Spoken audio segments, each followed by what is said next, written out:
জিয়া রহমানের নাম ছাড়া বাংলাদেশের ইতিহাস রচনা করা যাবে না। যেখানে খুঁজবেন সেখানে জিয়া রহমান। আজকে অনেকে বিএনপির কথা বলেন, অতীত দেখেই তো বিএনপি কে মানুষ সাপোর্ট করে। সব সময় বিএনপি জনগণের পক্ষে ছিল, জনগণের দুর্দিনের কাছে ছিল, আর আপনারা জনগণের বিরুদ্ধে ছিলেন। আমরা যুদ্ধ করেছি, দেশ স্বাধীন করেছি। দেশ স্বাধীনতার আগে আওয়ামী লীগ কি চেয়েছে?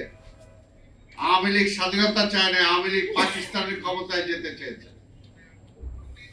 আর আমরা স্বাধীনতার জন্য লড়াই করেছি।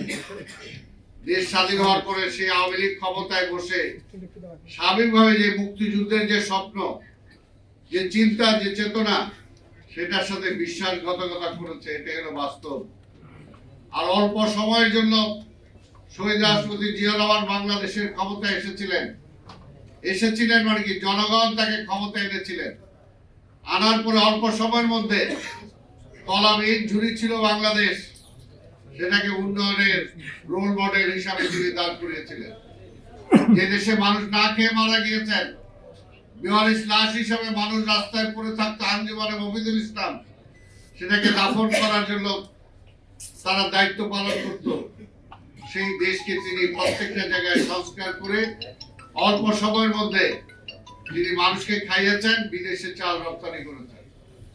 আজকে প্রত্যেকটা সেক্টরে তিনি সংস্কার করেছেন। কাজে সেগুলো বলতে গেলে অনেক সময় লাগবে। আপনি যে আজকে যে আলোচ্য বিষয় দিয়েছেন জিয়া রহমান, এই জন্য বললাম যে জিয়া রহমানের নাম ছাড়া বাংলাদেশের ইতিহাস রচনা করা যাবে না।